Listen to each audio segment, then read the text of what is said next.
Cyber अपराध ये वो अपराध है जिससे शायद ही कोई बच पाया। ये किसी बड़े संगठन के साथ ही नहीं होता है, ये आज हर दूसरे आम नागरिक के साथ भी हो रहा है।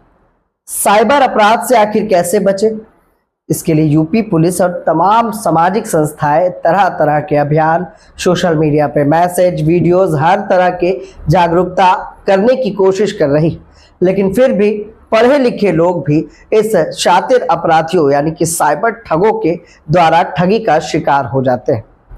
मामला आज आपको हम अपने पॉडकास्ट में यही बताने वाले हैं कि साइबर अपराधियों से कैसे बचे और साइबर अपराध किस किस तरह के हो रहे हैं।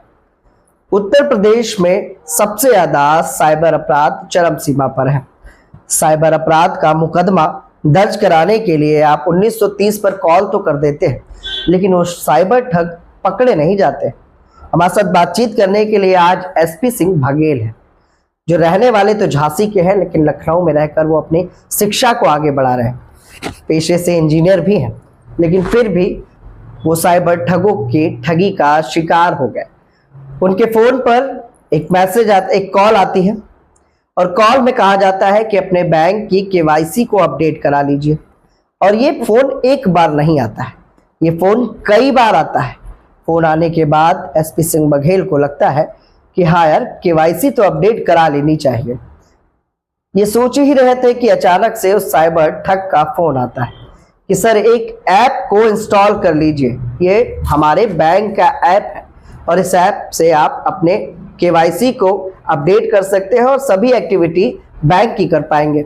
इन्होंने जैसे इस लिंक पे क्लिक किया तो ऑटोमेटिक परमिशन की भी जरूरत नहीं पड़ी और ये ऐप इंस्टॉल होते ही इनके पास एक कॉल आती है कि आपने ऐप को इंस्टॉल कर लिया है और एक ओटीपी आपको शेयर करनी पड़ेगी। ये सूचना गुप्त रखी जाएगी क्योंकि मैं बैंक का कर्मचारी हूँ, आधिकारिक रूप से ऑथोराइज्ड पर्सन हूँ। एसपी सिंह बघेल ने इस बात पर विश्वास करते हुए उन्हें अपना ओटीपी शेयर किया और एटीएम कार्ड के 16 डिजिट के नंबर भी शेयर कर डाले। तब से इनके अकाउंट से धड़ल्ले से पैसे गायब हो रहे हैं। इसकी सूचना इन्होंने अपने बैंक पे भी दी।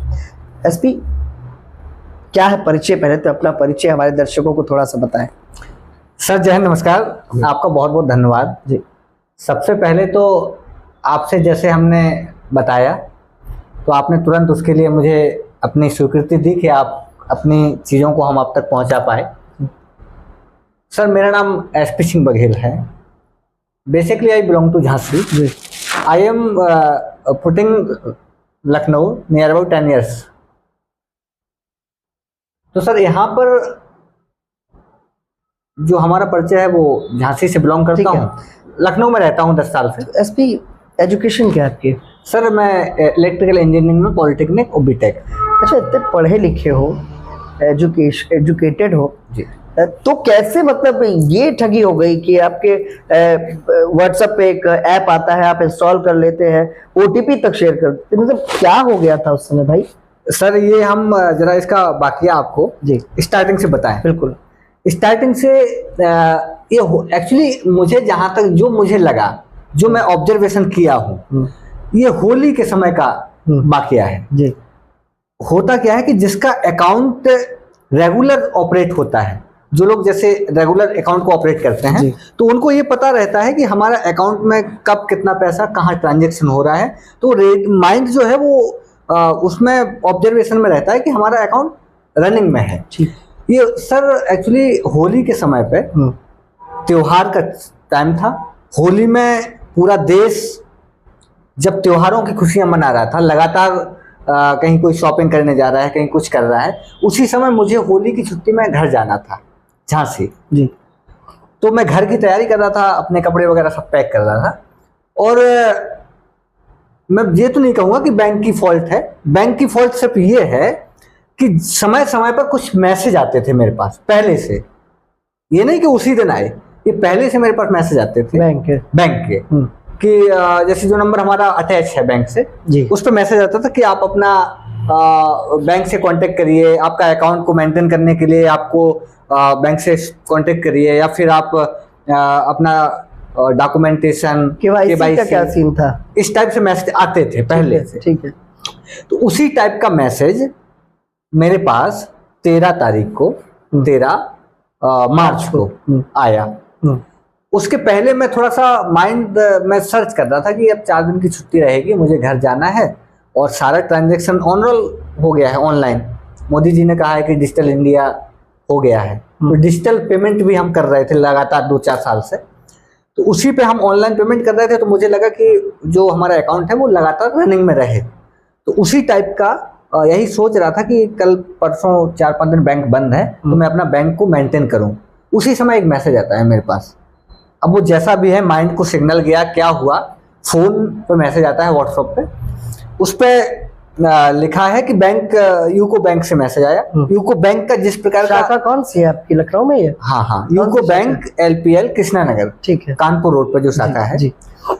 तो मैसेज आया कि dear sir, I am authorised person to UCO bank, name Shubham Singh, Ashutosh Singh, zonal head. I know that your account has been suspended few days.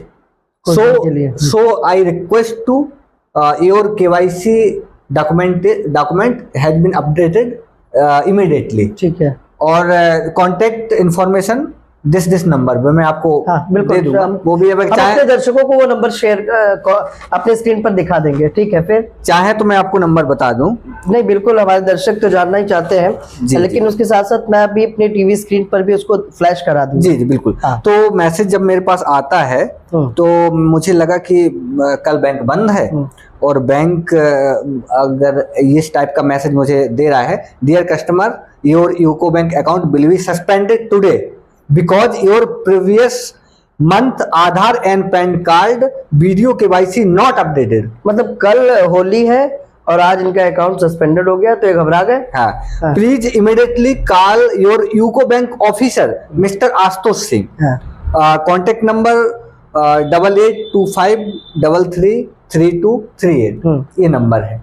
मैं आपको बता दिया। ठीक है। इस पे मैसेज आता है तो मुझे लगा कि जो मैं सोच रहा था 2 मिनट पहले, 2 घंटे पहले से वही होने वाला है, तो मैं तुरंत मैंने कहा कि अब बज रहा है लगभग 3 बज रहा है, अब बैंक जाने से कोई मतलब है नहीं, डायरेक्ट कल कॉल कर लेता हूं, कल बंद हो जाएगा। तो मैं जैसे ही कॉल किया तो ये साइबर ठग मुझे लगता है कि अटेंशन में बैठे होते हैं इस टाइप से। मैंने तुरंत फोन किया तो उसका फोन बिजी जा रहा था, तो मैंने कहा हो सकता है बैंक ऑफिसर्स हैं भाई, फोन बिजी जाएगा। तो मैं फिर इसके बाद दोबारा उसको फोन किया। अब इसमें आप कहेंगे कि ये बेवकूफी हमारी है, मैं बताने में मुझे संकोच नहीं हो रहा है, बिल्कुल हो गया है जो हुआ है। कि ये पॉडकास्ट कहीं ना कहीं लोगों को जागरूक करने के लिए भी है। हाँ, लोग तो समझ पाएंगे कि क्या करते हैं ये। हाँ, वो जबकि एजुकेशनल प्रोफेशनल। तो मैंने उसको फोन किया, मैंने कहा सर एक बैंक से आपके यहाँ से मैसेज आया है और KYC अपडेट के लिए रिक्वेस्ट मैसेज है।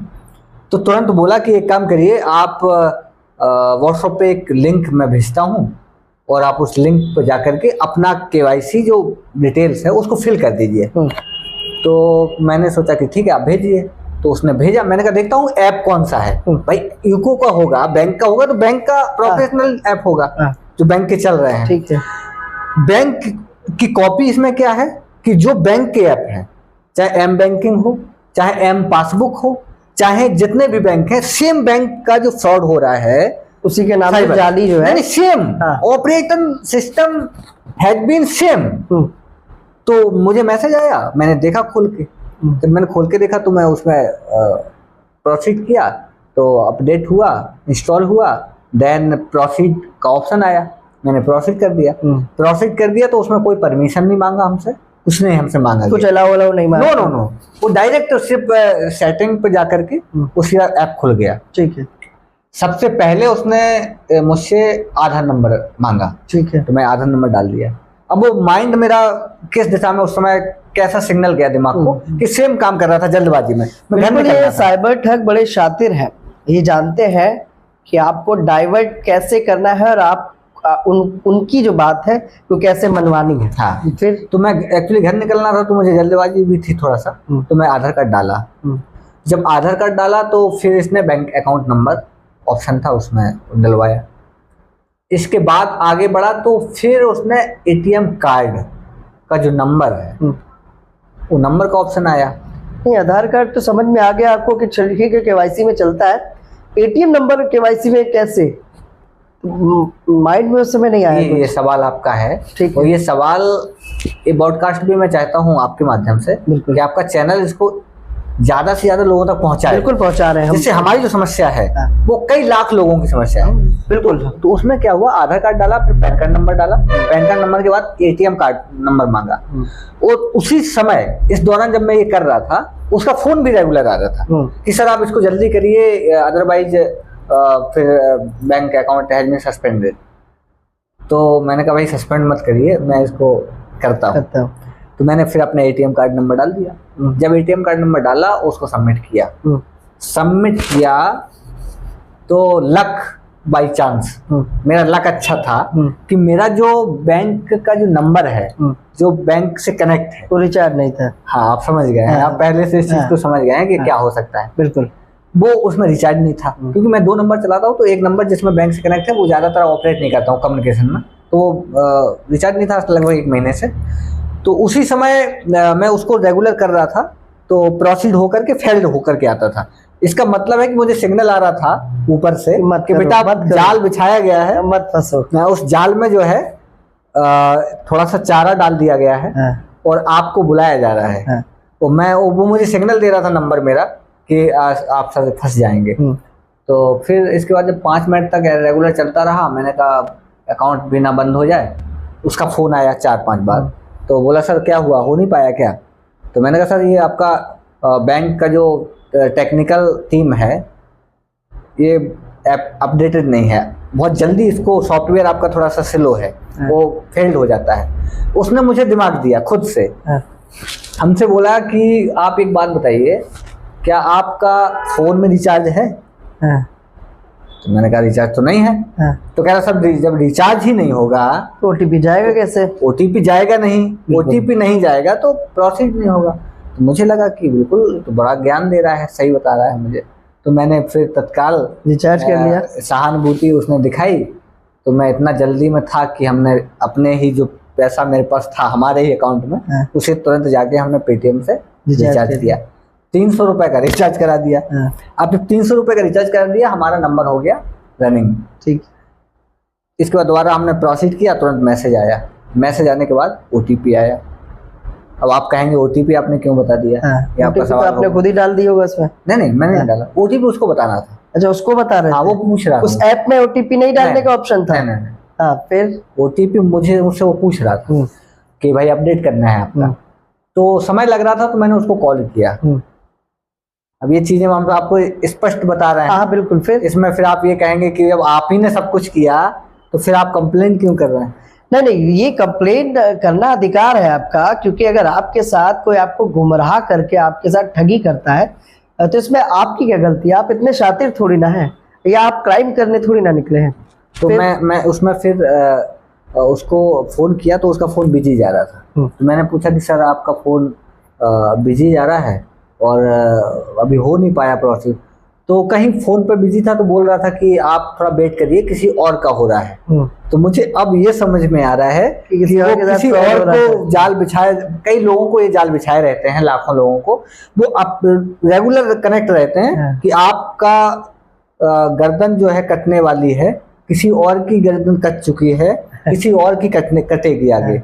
तो इस टाइप से मुझे बताया कि अभी किसी का हो रहा है, आप थोड़ा सा वेट कर लीजिए 2 मिनट।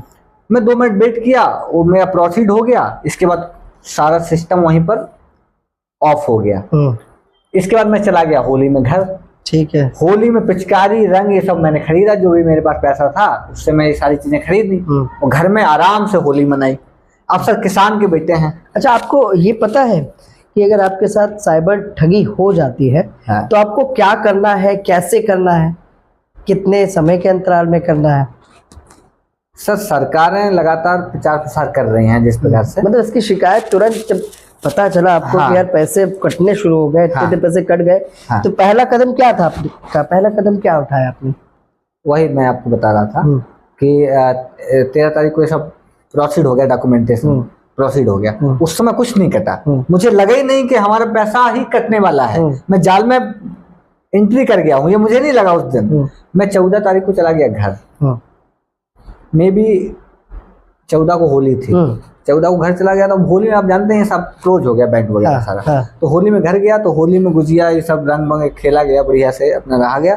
वो बुंदेलखंड की होली, तो झांसी की होली है तो उसमें मस्त हो गया जाके। उसी समय गांव में जो है चना, सरसों, गेहूं इसका भी काम जारी था, चल रहा था। तो मैं भाई किसान का बेटा हूँ तो चला गया खेती में, थोड़ा सा गेहूं चना ये सब था खेत में, तो मैं थोड़ा सा काम वाम कराने लगा। जब गेहूं का मैंने काम ये सब कराया तो उस दिन क्या हुआ कि मैं बिजी था थ्रेसिंग वगैरह में। 14, 15, 16 तारीख को पास का एक कस्बा है छोटा सा गुरसराय, गुरसराय मुझे जाना था, कुछ काम था घर का, कुछ जरूरी काम था। ठीक, तो माता जी के साथ गया, माता जी को लेके गया। तो माता जी को थोड़ा सा हॉस्पिटल में जरूरत थी, डॉक्टर को दर्द था थोड़ा पैरों में, दिखवाना था। तो जब हमने माता जी को दिखवा करके ट्रीटमेंट कराया, दवाएं वगैरह ली, 1700-1800 का बिल बना। अब डॉक्टर साहब तैयार बैठे थे कि भैया पैसा तुरंत निकलेगा, तुरंत हमें मिलेगा। और मैं भी तैयार था भाई, डॉक्टर साहब को पैसा देना है। अब आपको करना था ऑनलाइन पेमेंट। हाँ। अब मैं माता जी को दवाई लेके मैं एक्टिव हो गया। मैंने कहा चलो मम्मी अब इनका पेमेंट करके हम चलते हैं। तो जैसे ही हमने उनको स्कैन किया तो मुझे बैंक से रिप्लाई आया, मैंने पेमेंट करने के लिए, कि your account balance is not sufficient. सारा पैसा गायब हो गया था में। मैसेज आया है पहला, मुझे वो रिप्लाई मैसेज आया, मैं पेमेंट कर रहा था, your account balance is not sufficient. मैंने कहा ऐसे कैसे हो सकता है, इसमें पैसा था, अभी तक मैं कुछ किया भी नहीं शॉपिंग। तो मैं 3-4 मिनट का हो सकता है सिग्नल की इशू है, तो मैं 3-4 बार उसको किया, 4 बार इसको किया, 4 बार वो रिप्लाई में मैसेज दिया मुझे। इसके बाद मेरा सर जो चेहरा था, जो खिला हुआ था, टीका वीका लगा हुआ था, रंग वंग पड़ा था, हवाइयाँ उड़ गई, चेहरा उतर गया।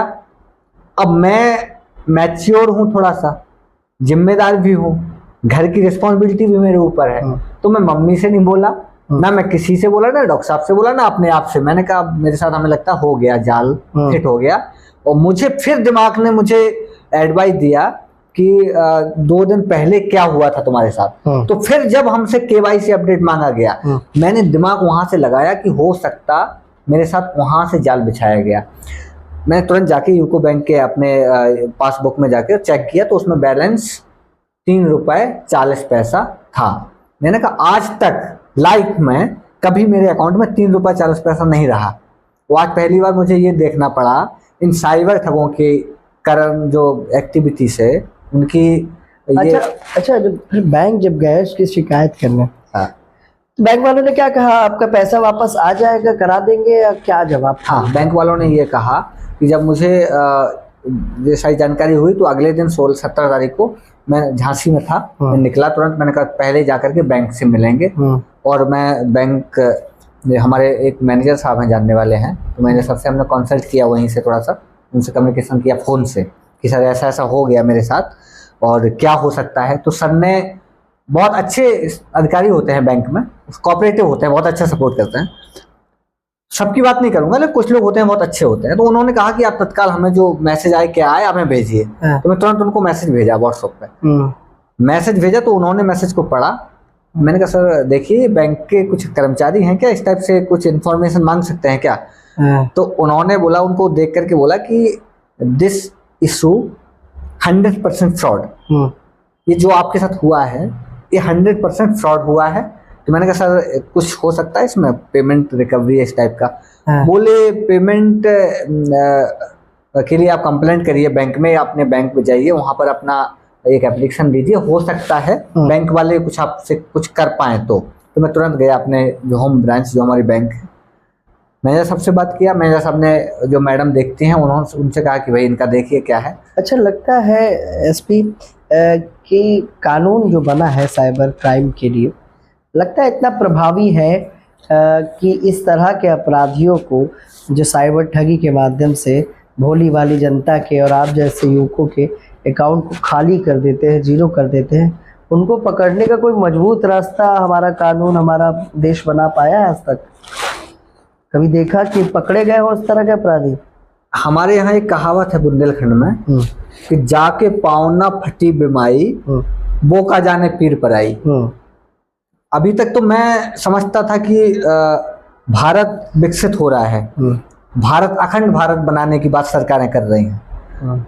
मुझे भी लगा कि हाँ हो रहा है काम, लेकिन जब हमारे ऊपर बीती खुद पर, तब मुझे लगा कि जितना भी प्रचार प्रसार हो रहा है, कहीं ना कहीं इंटेलिजेंस, हमारी जो एजेंसियां हैं, जो हमारा टेक्निकल एक डिपार्टमेंट है, जो हमारा एआई जो जिस प्रकार से हावी है एआई, उस जमाने में अगर इस टाइप का फ्रॉड हमारे साथ हुआ है, बैंक में गए, बैंक वालों को पता ही नहीं है, इस पे हम बैंक को डायरेक्ट जिम्मेदार ठहराएंगे, क्योंकि आप इतनी बड़ी शाखा चला रहे हैं। बात समझिए, मेरी बात हमारी नहीं है, हम जैसे करोड़ों लोग आप पे ट्रस्ट करते हैं, आपके बैंक में आकर के खाता खुलवाते हैं, आपके अकाउंट में अपनी एक जिंदगी की कमाई, खून पसीने से जो कमाया गया है, उसको आपको सौंप देते हैं कि आप इसकी सिक्योरिटी रखिए, सुरक्षा रखिए, जो टैक्सेस हैं, जो पेनल्टी है, जो आपके चार्जेस हैं, वो हमसे लीजिए।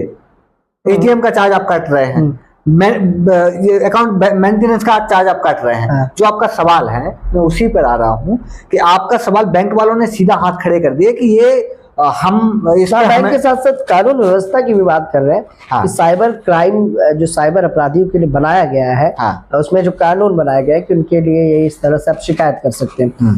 तो लगता है कभी कि हमारे देश का कानून इतना मजबूत है इन साइबर ठगों के लिए कि ये डर तो नहीं है?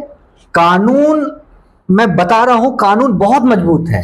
भारत का जो संविधान है, बाबा साहब अंबेडकर ने जब संविधान बनाया, तो बाबा साहब अंबेडकर ने इतनी सारी उसमें शक्तियां दे दी हैं कि अगर पुलिस चाहे ना, सर मैं बोल रहा हूं यहाँ पर वन कैमरा आपके साथ में, कि पुलिस चाहे तो कोई भी क्रिमिनल, चाहे वो साइबर क्राइम हो, चाहे फिजिकली मेंटली किसी भी टाइप का क्राइम हो, अगर पुलिस चाहे तो पानी में डूबा नहीं बचेगा, उसको खोद करके निकाल सकती है पुलिस।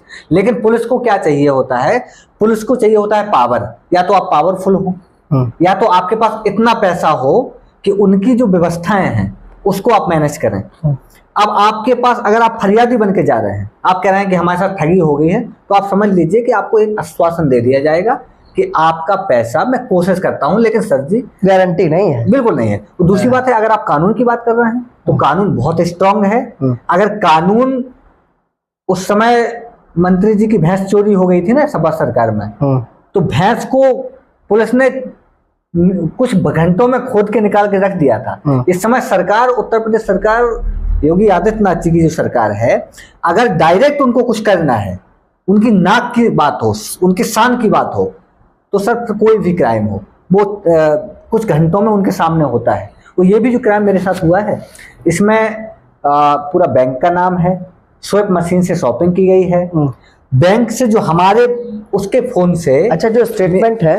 हाँ, उसका प्रिंट आउट निकाला होगा, निकाला हूँ, बैंक को दिया, तो उसमें ये डिटेल आ रही होगी कि कहाँ से कब ट्रांजेक्शन हुआ है। उसमें एड्रेस नहीं आ रहा है, लेकिन जो नंबर्स आ रहे हैं, जो निकाल के मैंने दिया है, उसमें हुआ ये है कि कैसे करता है, POS जो शॉपिंग मशीन होती है, हाँ पॉस मशीन, हाँ पॉस मशीन, उससे किया गया है। और ये कई बार में किया गया है। मेरी रिक्वेस्ट आपसे ये है कि ऐसा क्राइम हुआ है, फ्रॉड हुआ है, लेकिन ऐसा क्राइम रोकने के लिए क्या बैंकों के पास ये ऑथराइजेशन, इतना आपकी बात पे आते हैं, इंटेलिजेंस आपकी बात पे आते हैं सिंह साहब। देखिए, ये साइबर फ्रॉड है, और जब तक हम खुद जागरूक नहीं होंगे, हम इसी तरह से शिकार होंगे। अब डिजिटल इंडिया तो बन गया है, लेकिन डिजिटल इंडिया में डिजिटल ठगों की तो निकल पड़ी। हर दिन वो लाखों, करोड़ों, हजारों रुपए आपके अकाउंट से साफ कर देते हैं, और आप चाह कर भी कुछ नहीं कर पा रहे हैं। आप साइबर क्राइम यानी कि 1930 पर और साइबर क्राइम पुलिस से मुकदमा तो दर्ज करा लेते हैं, लेकिन वो इस बात की श्योरिटी कभी नहीं देते कि आपका पैसा वो वापस लाएंगे। और साइबर ठगी से बचे कैसे? क्योंकि वो कई सोशल मीडिया प्लेटफॉर्म का इस्तेमाल करते हैं। जैसे इनके साथ जब ठगी हुई है बघेल जी के साथ, तो एक ऐप का लिंक भेजा गया, वो लिंक मैसेज में था, व्हाट्सएप पे आया था, व्हाट्सएप पे आया एक था, ऐप टाइप, ठीक है। वो एक एप्लीकेशन थी जो साइबर ठग ने इनके व्हाट्सएप नंबर पे शेयर कर दी, और जैसे ही इन्होंने उस ऐप को इंस्टॉल किया, उसमें बिना किसी परमिशन के सारी चीज़ें यानी कि मैसेज, OTP सब जाना शुरू हो गया। इनसे OTP भी मांगी गई, इनसे ATM का नंबर भी मांगा गया, सब इन्होंने दे दिया और उसके बाद उस साइबर ठग की निकल पड़ी। अब इससे बचे कैसे? मजबूत पासवर्ड की ज़रूरत है। 2 स्टेप फैक्टर जो ऑथेंटिकेशन लगाया जाता है, 2 स्टेप वेरिफिकेशन का, एक तो आपकी फिंगर होती है, एक तो आपका लॉक पिन होता है या पैटर्न होता है, एक होता है इसके बाद भी कि जब आपका फ़ोन कोई हैक करता है तो वो हैक करके आपका फ़ोन संचालित तो करने लगता है, लेकिन जब उसमें किसी तरह की रिक्वेस्ट डालनी होती है, किसी तरह का OTP डालना होता है, तो वो पासवर्ड डालना पड़ेगा जो 6 डिजिट या 4 डिजिट जितने भी डिजिट का हो, वो अगर आप लगा कर रखते हैं तो उस साइबर ठग के लिए बड़ी मुश्किलें हो जाती हैं। तो ये है। और दूसरी चीज़ ये है कि आमतौर पर हमने देखा है कि पब्लिक वाईफाई का लोग इस्तेमाल कर लेते हैं, इससे भी बड़ा खतरा है पब्लिक की वाईफाई का इस्तेमाल ना किया जाए। अरे कभी ऐसा हुआ है कि आपके किसी जानने वाले के साथ साइबर ठगी हो, उसने आपसे जिक्र किया हो, बताया हो? सर ऐसा कई लोग इस टाइप का नहीं देखा था। एक लोगों का मुझे जानकारी है कि उनका, जिस टाइप का मैं बता रहा हूँ ATM से, उनका डायरेक्ट अकाउंट से ही कोई OTP एक बार उनसे मांगा गया, अकाउंट से ही उनका पैसा निकाल लिया गया। अकाउंट से वो कई अकाउंट में गया है, एक में नहीं जाता है ये पैसा। एक चीज़ और बता दूंगा, एक किसी पर्टिकुलर अकाउंट में नहीं जाएगा, कम से कम 4-5 अकाउंटों में वो पैसा जाएगा, बच के जाएगा। अगर आप समझें कि एक ही अकाउंट में जा रहा है, बिल्कुल पॉसिबल नहीं है। वो कुछ अमाउंट कई सारे अकाउंट में जाता है। हाँ। तो दूसरी बात यह है, यहाँ बैंक की रिस्पॉन्सिबिलिटी ये है कि जैसे एक बार पैसा कर दिया, ठीक है, मान लो बाई मिस्टेक हो गया, एक बार 16 तारीख को पैसा कटा, तो बैंक की जिम्मेदारी ये है कि जो चीजें आप मुझे सर्विसेज दे रहे हैं, कस्टमर को जो आप सर्विसेज दे रहे हैं, अगर उसके साथ एक बार फ्रॉड हो गया तो आप कम से कम 15 दिन के अंतराल में वही प्रोसीड, अगर वो आप गलती से मान लो भर दिया अपना अकाउंट, फिर 15 दिन तक वो आप एक्टिव है, तो आपको ये देखना चाहिए कि भाई कस्टमर अगर शॉपिंग कर रहा है, कस्टमर अगर कहीं अकाउंट में किसी को पैसा भेज रहा है, तो उससे आप बार बार मांगिए ना चीजें, उससे आप बार बार OTP मांगिए, उससे आप बार बार पिन डलवाइए, उससे आप कार्ड को फिर से स्विप करने के लिए बोलिए। तब तो एक बार फ्रॉड हो गया उसके साथ, अगली बार तो बच जाएगा ना। यहाँ पर क्या हुआ, 16 को फ्रॉड हुआ मेरा, कल तारीख थी 1, मतलब समझो 1 अप्रैल को, अप्रैल फूल लोग मनाते हैं पूरे भारत में, क्या पूरे विश्व में, अप्रैल फूल मतलब मूर्ख बना दिया। उस दिन भी कटा कल मैं आराम से ऑफिस से आ रहा था, तो शाम को 4 बजे मैसेज आया, 420 रुपए has been transfer by Swapna. अच्छा, क्या लगता है स्कूल कॉलेजों में साइबर अपराध और सिक्योरिटी की शिक्षा देनी चाहिए, ताकि अब जो जनरेशन आ रही, लेकिन हम लोग तो जो पढ़े थे तो ये तो इतने आधुनिक दौर तो था नहीं कि हम लोग साइबर क्राइम या साइबर अपराध के बारे में, साइबर सिक्योरिटी के बारे में पढ़े। तो अब लगता है कि इसकी शिक्षा भी कॉलेज स्कूलों में जरूरी है। बहुत अच्छा सवाल है आपका, सवाल बहुत अच्छा है। तो मेरा निवेदन ये है, आप लोग इस लोकतंत्र का चौथा स्तंभ है,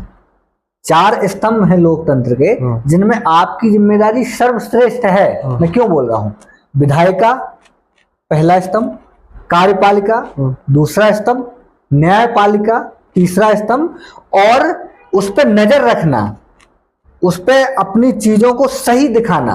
तीनों पालिकाएं, तीनों स्तंभ क्या कर रहे हैं उस पर आपको नजर रखना है। मीडिया चौथा स्तंभ, मीडिया का काम है कि आप जो चीजें हो रही हैं उसको, सरकारों को, मीडिया को स्ट्रॉन्ग करना चाहिए। स्ट्रॉन्ग कैसे करना चाहिए कि आप जो बजट ला रहे हैं अपने सत्र में, चाहे आप कितने भी रोजगार दे दीजिए, चाहे आप कितने लोगों को उद्यमी बना दीजिए, अगर आप उनको ये नहीं सिखा पा रहे हैं कि आप अपने अकाउंट को कैसे मेंटेन करें, प्रचार प्रसार आप कितना भी कराइए, आपको, आप लोगों के माध्यम से और संस्थाओं के माध्यम से हर जगह, स्कूलों में बेसिकली एक प्रोफेशनली इसका एक पाठ्यक्रम होना चाहिए मेरे हिसाब से, या फिर आप अवेयरनेस का प्रोग्राम चलाइए, हर वीकली चलाइए, ईयरली चलाइए, हाफ ईयरली या 3 मंथ पे लोगों को ये जानकारी हो कि आप पैसा तो खूब कमा रहे हैं, लेकिन पैसे को सिक्योरिटी आप कैसे उसको मेंटेन करें। तो जो आपका सवाल था कि सरकारों को क्या करना चाहिए, इस पर ज्यादा से ज्यादा योजनाएं चलाए और ज्यादा से ज्यादा फंड